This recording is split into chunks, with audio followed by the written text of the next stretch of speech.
আসসালামু আলাইকুম, নমস্কার প্রিয় দর্শকবৃন্দ। স্বাগতম আপনাদের প্রিয় চ্যানেলে। আজকের ভিডিওতে রয়েছে দারুণ একটি সুখবর। আগামী ২৮ ফেব্রুয়ারি থেকে বাংলাদেশিদের জন্য আবারও চালু হচ্ছে ভারতীয় ট্যুরিস্ট ভিসা। দীর্ঘদিনের অপেক্ষার পর অবশেষে এই সিদ্ধান্ত বাস্তবায়ন হতে যাচ্ছে।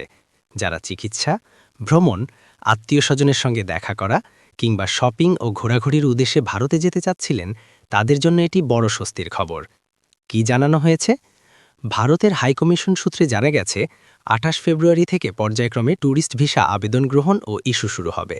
আবেদন প্রক্রিয়া আগের নিয়মেই চলবে এবং ভিসা সেন্টারগুলোতে স্বাভাবিক কার্যক্রম চালু থাকবে। বাংলাদেশ থেকে প্রতি বছর লাখো মানুষ ভারতে ভ্রমণ করেন। বিশেষ করে চিকিৎসা, পর্যটন ও ধর্মীয় ভ্রমণের জন্য ভারত সবচেয়ে জনপ্রিয় গন্তব্য। কোথায় কোথায় ভ্রমণ করতে পারবেন?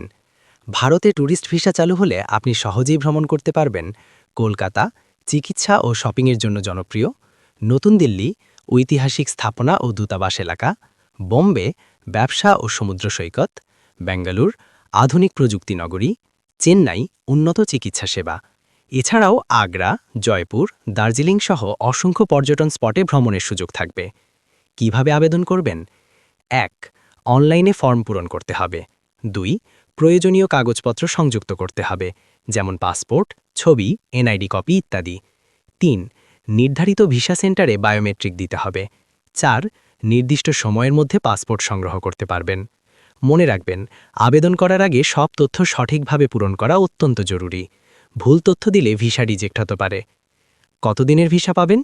সাধারণত ভারতীয় ট্যুরিস্ট ভিসা ৩ মাস থেকে ৬ মাস মেয়াদের হয়ে থাকে। অনেক ক্ষেত্রে মাল্টিপল এন্ট্রিও দেয়া হয়, তবে এটি নির্ভর করবে আবেদনকারীর প্রোফাইল ও কাগজপত্রের ওপর। ভিসা ফি কত হতে পারে? ভিসা ফি নির্ভর করবে ভিসার ধরন ও মেয়াদের ওপর। সাধারণত ট্যুরিস্ট ভিসার জন্য নির্ধারিত সরকারি ফি ও সার্ভিস চার্জ দিতে হয়।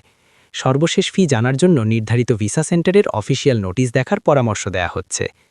কারা বেশি উপকৃত হবেন? চিকিৎসা নিতে ইচ্ছুক রোগী ও তাদের স্বজনরা, ব্যবসায়ী ও পর্যটকরা, আত্মীয়স্বজনের সঙ্গে দেখা করতে আগ্রহীরা, শিক্ষার্থী ও ধর্মীয় ভ্রমণকারীরা। বিশেষ করে সীমান্তবর্তী জেলার মানুষদের জন্য এটি বড় স্বস্তির খবর। কেন এটি গুরুত্বপূর্ণ? বাংলাদেশ ও ভারতের মধ্যে ভ্রমণ ও বাণিজ্যিক সম্পর্ক অত্যন্ত ঘনিষ্ঠ। ট্যুরিস্ট ভিসা চালু হওয়ার ফলে দুই দেশের জনগণের যোগাযোগ বাড়বে, চিকিৎসা ও পর্যটন খাতে গতি আসবে, ব্যবসা বাণিজ্যে ইতিবাচক প্রভাব পড়বে। এটি দুই দেশের বন্ধুত্বপূর্ণ সম্পর্ককে আরও শক্তিশালী করবে। সতর্কতা: দালাল বা ভুয়া এজেন্টের মাধ্যমে আবেদন করবেন না। সবসময় অফিসিয়াল চ্যানেল ব্যবহার করুন। অতিরিক্ত টাকা দাবি করলে সতর্ক থাকুন। শেষ কথা, ২৮ ফেব্রুয়ারি থেকে ভারতীয় ট্যুরিস্ট ভিসা চালু হওয়া সত্যিই অনেকের জন্য স্বস্তির খবর। আপনারা যারা অপেক্ষায় ছিলেন, এখনই প্রস্তুতি নিতে পারেন। ভিডিওটি যদি ভালো লাগে অবশ্যই লাইক, কমেন্ট ও শেয়ার করবেন। আর ভিসা সংক্রান্ত নিয়মিত আপডেট পেতে আমাদের চ্যানেলটি সাবস্ক্রাইব করুন। আমি ছিলাম আপনাদের সাথে। আবারও দেখা হবে নতুন আপডেট নিয়ে। আল্লাহ হাফেজ, ধন্যবাদ।